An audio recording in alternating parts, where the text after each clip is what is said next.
عباده الذين اصطفى أما بعد فأعوذ بالله من الشيطان الرجيم بسم الله الرحمن الرحيم قد أفلح من تزكى وذكر اسم ربه فصلى صدق الله العظيم قال النبي صلى الله عليه وسلم قرة عيني في الصلاة أو كما قال عليه الصلاة والسلام۔ میرے محترم بزرگ اور دوستو، اللہ تبارک و تعالیٰ کا بڑا ہی فضل و احسان ہے کہ اللہ تبارک و تعالیٰ نے ہم تمام کو ایک اہم فریضہ ادا کرنے کے لیے اپنے پیارے گھر کے اندر جمع ہونے کی توفیق عطا فرمائی۔ میرے دوستو، آج میں آپ حضرات کے سامنے سب سے اہم رکن، مذہب اسلام کے سب سے اہم رکن کے اوپر روشنی ڈالوں گا، اور سب سے اہم رکن جو اللہ کے نبی صلی اللہ علیہ وسلم نے جس کے بارے میں فرمایا قرۃ عینی فی الصلاۃ، کہ اللہ تبارک و تعالیٰ نے اس رکن کے اندر میری آنکھوں کی ٹھنڈک رکھی ہے۔ جو شخص اس رکن کو ادا کرے گا، وہ عبادت کرے گا، تو اس سے میری آنکھوں کو ٹھنڈک ملے گی، مجھے سکون پہنچے گا اور میری حالت درست رہے گی۔ اور جو شخص اس عبادت کو جان بوجھ کر کے چھوڑے گا اور اس عبادت کو کم تر سمجھے گا، اس کے بارے میں بیان فرمایا کہ وہ شخص اللہ کے نبی صلی اللہ علیہ وسلم کو تکلیف پہنچانے والا ہے، اللہ کے نبی صلی اللہ علیہ وسلم کو اذیت دینے والا ہے۔ اور وہ رکن کیسا رکن ہے جس کے بارے میں بیان کیا کہ جب سے یہ دنیا بنی ہے، حضرت آدم علی نبینا علیہ السلام سے لے کر کے حضور پاک صلی اللہ علیہ وسلم تک کوئی نبی اور کوئی امت ایسی نہیں گزری کہ جن کو وہ رکن اور وہ عبادت نہ عطا کی گئی ہو۔ ہر ایک نبی کو اور ہر ایک نبی کی اس کی امت کو وہ رکن ضرور بھی ضرور عطا کیا گیا، اور وہ رکن نماز ہے کہ جس کے بارے میں بیان فرمایا حضرت شعیب علیہ السلام کی قوم نے ان کو طعنہ دیتے ہوئے کہا تھا یا شعیب اصلاتک تأمرک ان نترک ما یعبد آباؤنا، کہ اے شعیب کیا تم ہمیں اس چیز کا اور ایسی نماز کا حکم کرتے ہو کہ ہم نماز ادا کرنے لگے؟ یا شعیب اصلاتک، کہ اے شعیب کیا تم ہمیں نماز کا حکم کرتے ہو؟ ان نترک ما یعبد آباؤنا، کہ تم ہمیں حکم دیتے ہو اس بات کا کہ ہم اپنے آباء و اجداد کے دین کو چھوڑ کر کے ہم نماز پڑھنے والے بن جائیں، ہم آپ کے دین کو ماننے والے بن جائیں، ہم آپ کے دین کی پیروی کرنے والے بن جائیں، اور ہم اپنے آباء و اجداد کے دین کو چھوڑ دیں، اور ہم اپنے آباء و اجداد کے دین کو ٹھکرا دیں کہ جس کے اوپر ہمارے باپ دادا عمل کرتے ہوئے آ رہے تھے۔ ہمارے باپ دادا جس رکن جن عبادتوں کو کرتے ہوئے آ رہے تھے ان کو ہم پیچھے ڈال کر کے ہم آپ کے پیچھے پیچھے ہو لے، کیا تم یہ چاہتے ہو؟ حضرت شعیب علیہ السلام کی قوم نے ان کو کہا تھا۔ اور اس کے بعد میں حضرت ابراہیم علیہ السلام نے اپنے بیوی بچے کو تنہا جگہ پر چھوڑتے ہوئے یہ حکم بیان فرمایا تھا ربنا لیقیم الصلاۃ، کہ اپنے پروردگار کے لیے نماز کو قائم رکھنا، اپنے پروردگار کی نماز کو قائم رکھنا۔ اور حضرت موسیٰ علیہ السلام اور حضرت حضرت ہارون علیہ السلام کو حکم ہوا تھا اقیموا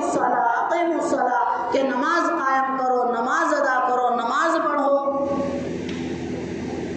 جتنی بھی امتیں اس دنیا کے اندر آئی ہیں، تمام کی تمام امتوں کو اللہ تبارک و تعالیٰ نے نماز کا تحفہ عطا فرمایا۔ اب وہ چاہے کسی بھی شکل میں عطا فرمایا، 5 نمازیں، 10 نمازیں، 3 نمازیں، 2 نمازیں، 1 نماز، جتنی بھی نمازیں عطا کی گئی ہوں، لیکن ہر ایک امت کے اندر اللہ تبارک و تعالیٰ نے نماز کو فرض کیا تھا، نماز فرض رکھی گئی تھی کہ نماز کا ادا کرنا ہر ایک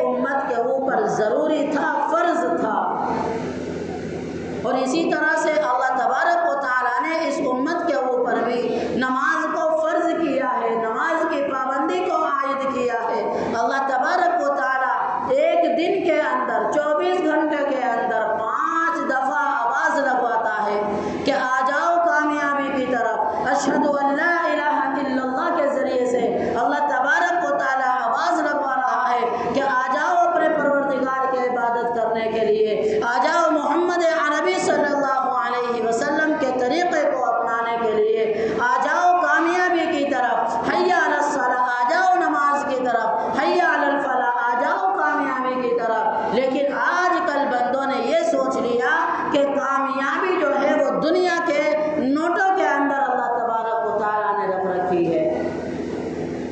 نماز تو بعد میں ادا کر لیں گے، کل سے پڑھ لیں گے، پرسوں سے پڑھ لیں گے، شام سے آئیں گے، صبح سے آئیں گے۔ غور کرو کہ وہ حضرات جو ان باتوں کو کہا کرتے تھے کہ کل سے نماز شروع کریں گے، پرسوں سے نماز شروع کریں گے، ایک ہفتے کے بعد سے نماز شروع کریں گے، ابھی ہم ناپاک ہیں کل سے نماز ادا کریں گے، وہ سارے کے سارے قبر کے اندر جا چکے ہیں۔ اور ایک دن آئے گا کہ ہم تمام حضرات بھی قبروں کے اندر چلے جائیں گے، لیکن ہماری کل نہیں آئے گی،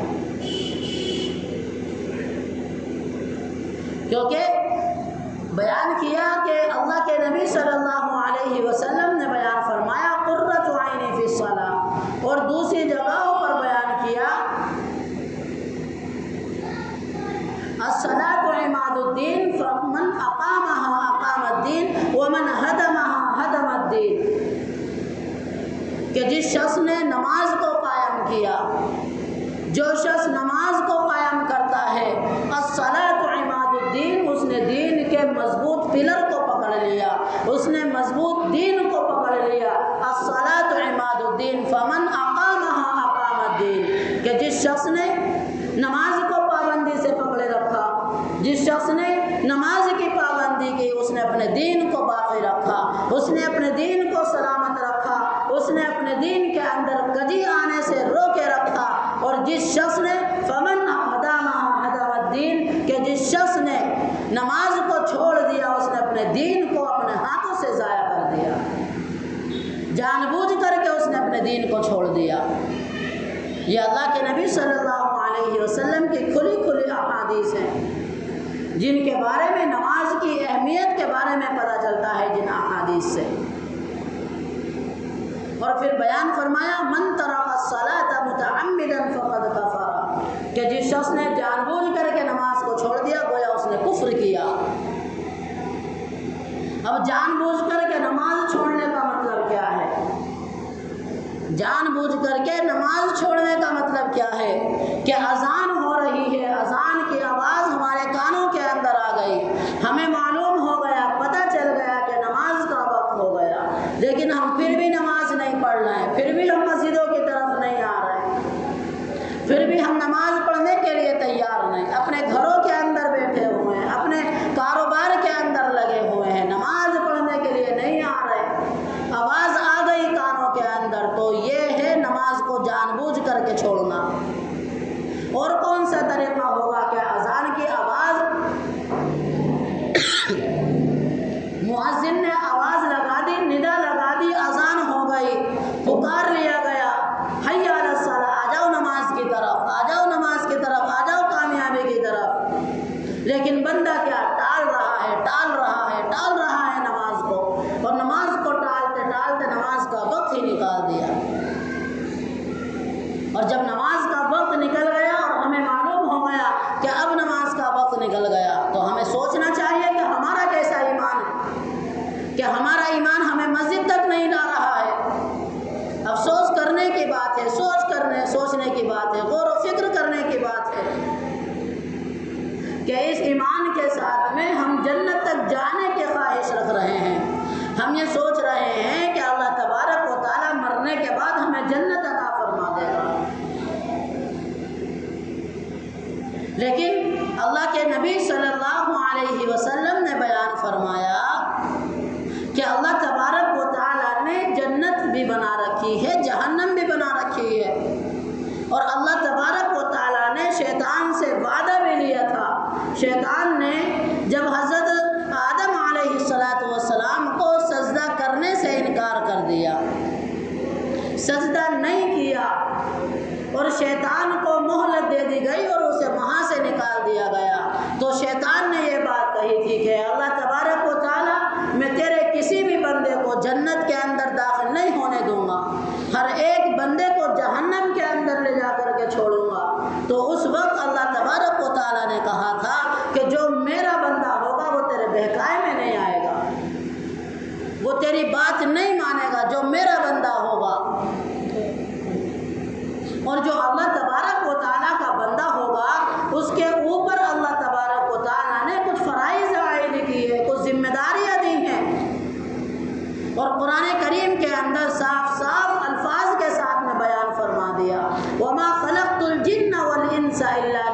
يعبدون کہ میں نے انسان کو جو پیدا کیا ہے وہ اپنی عبادت کے لیے پیدا کیا. یہ نہیں کہ انسان دنیاوی رنگینیوں کے اندر لگ کر کے اپنے آپ کو بیکار کر لے، دنیا کے اندر لگا لے اور اللہ تبارک و تعالیٰ کے احکامات کو پس پشت ڈال دے، نظر انداز کر دے. اللہ تبارک و تعالیٰ نے تو عبادت کرنے کے لیے اس دنیا کے اندر بھیجا تھا اور پھر بیان فرما دیا ان اللہ هو الرزاق کہ اللہ تبارک و تعالیٰ نے رزق کی ذمہ داری خود نے لے رکھی ہے. اللہ خود کھلائے گا، خود پلائے گا، خود اسباب پیدا کرے گا. کم سے کم اللہ تبارک و تعالیٰ کے دین کی طرف کو انسان آ تو جائے، اللہ کی بات تو مانے، اللہ کے دین کے اوپر چلنے والا تو بن جائے. کہ وہ صحابہ کرام کے جن کے پاس میں کھانے کے لیے کئی دن گزر جایا کرتے تھے، کچھ سامان نہیں ہوتا تھا، اللہ کے نبی نے بیان فرمایا کہ میرے اور بلال کے پاس میں صرف اتنا سامان ہوتا تھا کھانے کے لیے کہ جس کو حضرت بلال کی بغل چھپا لے، اور بغل کے اندر کتنا سامان آ سکتا ہے کھانے پینے کا، ذرا غور کریں. اور کئی دن کئی ہفتے وہ اسی طریقے سے نکال دیا کرتے تھے. لیکن جب انہوں نے دین کو اپنایا، دین محمدیہ کے اوپر عمل کیا، قرآن اور احادیث کے مطابق اپنی زندگیاں گزاری، تو پھر اللہ تبارک و تعالیٰ نے وہی صحابہ کرام ہیں کہ جن کے بارے میں یہ کہا جاتا تھا یہ تو مجنون ہیں، یہ تو پاگل ہیں، یہ تو دیوانے ہیں، بھوک کی شدت کی وجہ سے دروازے پر پڑے رہتے ہیں، جن کے پاس میں کھانے پینے کے اسباب مہیا نہیں تھے. لیکن جب انہوں نے دین کے اوپر عمل کیا تو پھر اللہ تبارک و تعالیٰ نے ان لوگوں کو بادشاہ بنایا، ان لوگوں کو اللہ رب العزت نے حکومت عطا فرمائی، ان لوگوں کو اللہ تبارک و تعالیٰ نے فتح عطا فرمائی، ان لوگوں کی اللہ رب العزت نے مدد فرمائی. ہر ایک اعتبار سے، دنیاوی اعتبار سے بھی اور دین کے اعتبار سے بھی وہ دنیا کے اوپر چھا گئے. ان لوگوں کا نام دور دور تک لیا جاتا رہا اور آئندہ تک بھی لیا جاتا رہے گا کہ وہ کون لوگ تھے کہ جن کے بارے میں اللہ تبارک و تعالیٰ نے بیان فرمایا رضی اللہ عنہم ورضوا عنہ.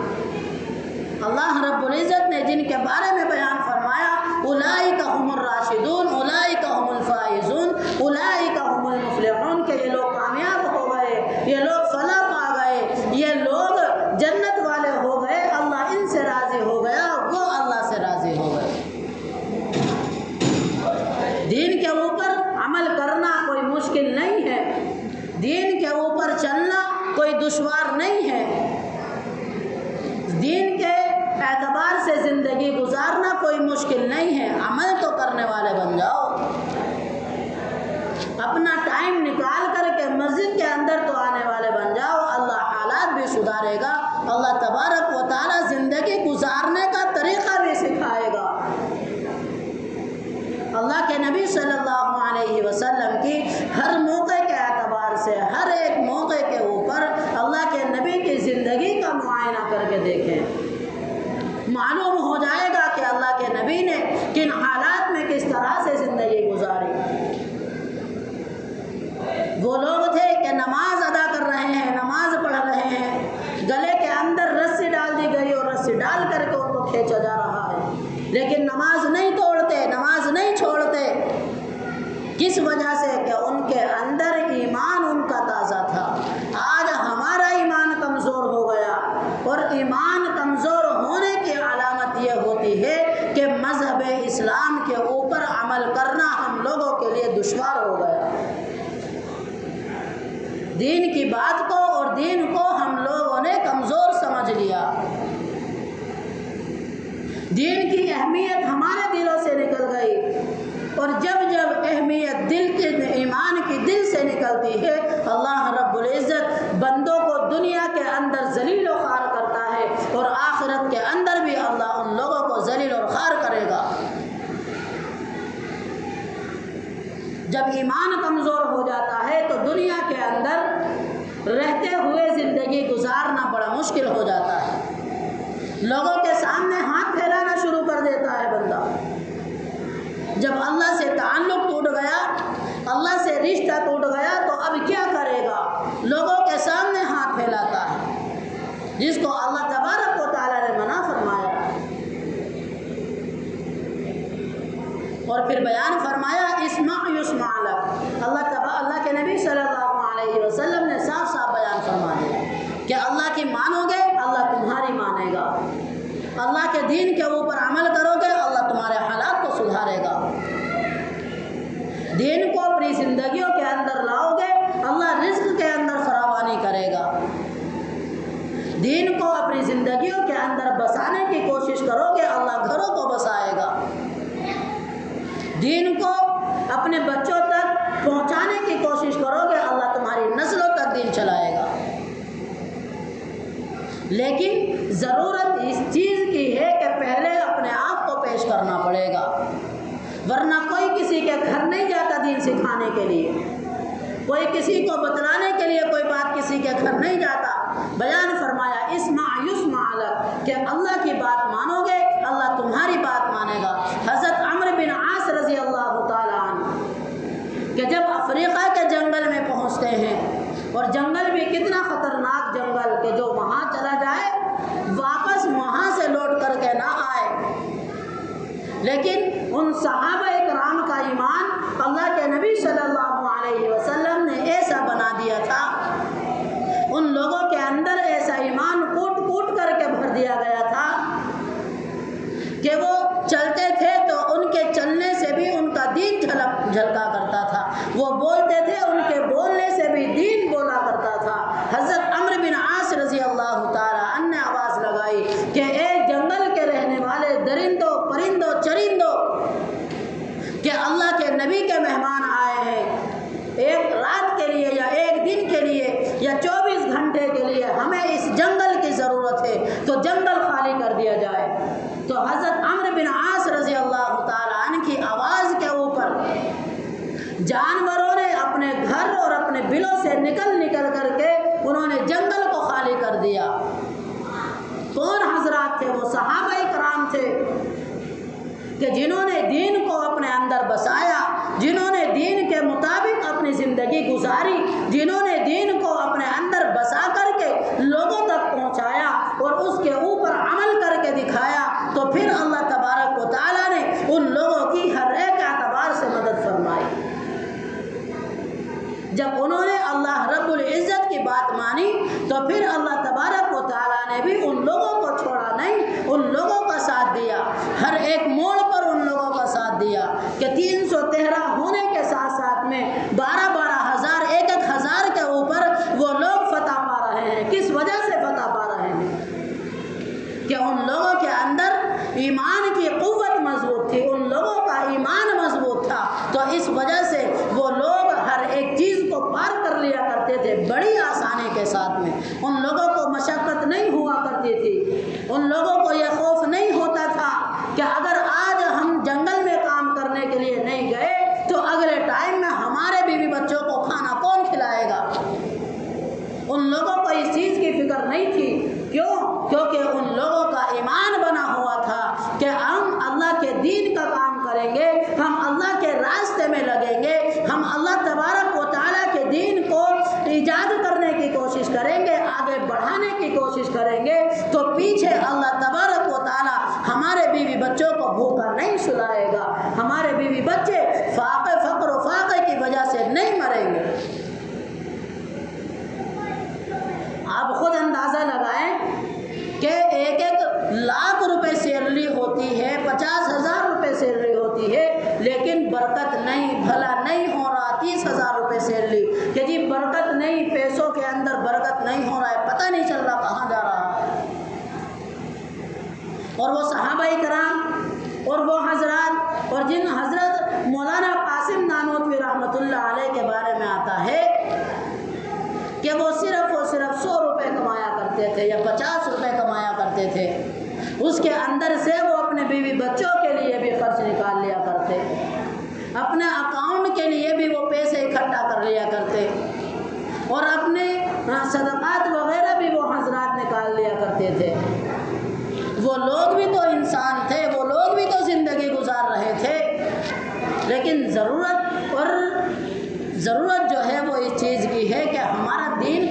ہو گیا تو اللہ تبارک و تعالیٰ سے ہمارا تعلق کٹ گیا، اور جب اللہ سے تعلق کٹتا ہے تو ہر ایک چیز کے اندر مشقت، پریشانی، تکلیفیں یہ انسان کو اٹھانی پڑتی ہے، ہر ایک چیز کی تنگی انسان کو ہونی شروع ہو جاتی ہے، اور جب بندہ اللہ رب العزت کی طرف کو رجوع کرتا ہے تو اللہ تبارک و تعالیٰ 10,000 روپے میں 15,000 روپے میں بھی برکت دیتا ہے، ان پیسوں کے اندر بھی برکت ہو جاتی ہے۔ وجہ اس کی کیا ہے کہ اللہ رب العزت کو راضی کرنا پڑے گا۔ دنیا کے اندر آئے ہیں اللہ کی خوشنودی حاصل کرنے کے لیے آئے ہیں، اللہ تبارک و تعالیٰ کی خوشنودی حاصل کرنے کے لیے آئے ہیں، دنیا کے اندر جو زندگی گزارنے کے لیے آئے کہ اللہ ہم سے راضی ہو جائے، اللہ تبارک و تعالیٰ ہمارے عمل سے راضی ہو جائے، اس وجہ سے اللہ نے دنیا کے اندر بھیجا، نہ کہ پیٹ بھرنے کے لیے اور پیٹ پالنے کے لیے اللہ تبارک و تعالیٰ نے دنیا کے اندر بھیجا،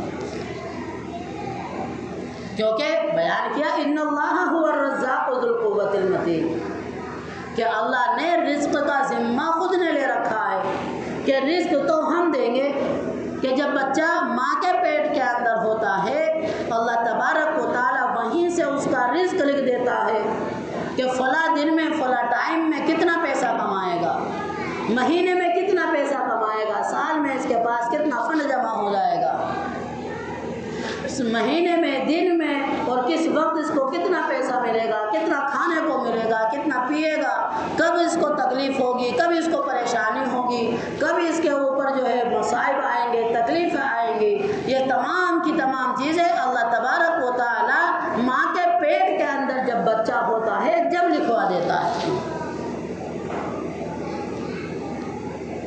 یہ ساری کی ساری چیزیں وہاں لکھی جاتی ہیں، تو جتنا اللہ تبارک و تعالیٰ نے رزق بندے کی قسمت میں لکھ دیا ہے اتنا ہی ملے گا، انسان چاہے پوری زندگی رہتے ہوئے کام کرتے کرتے کرتے کرتے اپنا سر نہ اٹھائے لیکن ملے گا اتنا ہی جتنا نصیب نہ ہوگا، ملے گا اتنا ہی جتنا قسمت میں لکھا ہوا ہوگا، یہ نہیں کہ انسان زیادہ محنت کر لے گا تو زیادہ کمائے گا، گدھا بھی سب میں زیادہ محنت کرتا ہے، ہر وقت کام ہی کام کرتا رہتا ہے لیکن اسے کوئی فائدہ نہیں پہنچتا، جنگل کا راجا جو ہے وہ شیر ہے، وہ اطمینان سے بیٹھا رہتا ہے، جب ضرورت ہوتی ہے جب کام کرتا ہے، تو انسان کو گدھا نہیں بننا چاہیے بلکہ شیر بن کر کے زندگی گزارنی چاہیے، کہ اللہ تبارک و تعالیٰ کے اوپر بھروسہ رکھے،